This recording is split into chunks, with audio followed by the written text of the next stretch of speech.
પેટા ચૂંટણીની આ બંને પેટા ચૂંટણી બરાબર રંગ જામી ચૂક્યો છે અને વિસાવદરની તો વાત જ શું કરવી, પણ આ બાજુ કડીમાં હવે એક નવો ફણગો ફૂટ્યો છે, એક નવી ચર્ચાઓ ચાલુ થઈ છે કે શું નીતિનભાઈ નારાજ છે, નીતિન કાકા કેમ ગ્રાઉન્ડ પર દેખાતા નથી. જોકે જ્યારે ચૂંટણીની જાહેરાત થઈ એ પછી જ નીતિનભાઈનું નિવેદન પણ આવ્યું હતું, પણ એ પછી એક વાત એવી થઈ કે કંઈક નીતિનભાઈ નારાજ હોઈ શકે છે ને એના પર રજની પટેલે આજે ચોખવટ કરી છે કે કદાચ ભાજપમાં મનભેદ હોઈ શકે, નાનું મોટું કંઈક અંદર અંદર ચાલતું હોય, રાજનીતિ છે, આટલો મોટો પક્ષ છે, પણ ટિકિટ જાહેર થયા પછી બધા સાથે મળીને કામ કરે છે ને કોઈ જ નારાજગી ન હોવાનું અને ભાજપની સ્થિતિ બંને સીટ પર મજબૂત હોવાનું એમનું કહેવું છે.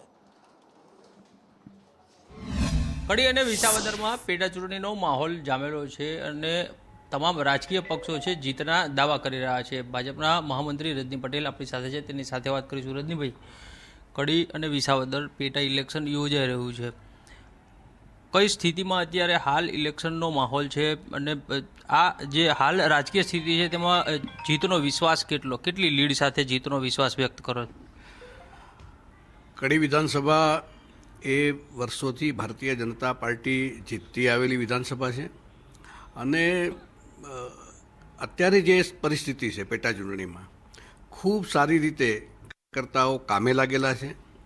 દેશના યશસ્વી વડાપ્રધાન માનનીય નરેન્દ્રભાઈ જે પ્રકારે દેશના વિકાસ માટે કામ કરી રહ્યા છે એમાં જનતાને સંપૂર્ણ શ્રદ્ધા છે. અત્યાર સુધી અમે કડી વિધાનસભા જીત્યા હોઈએ એના કરતાં ખૂબ વધારે માર્જિનથી આ સીટ જીતીશું.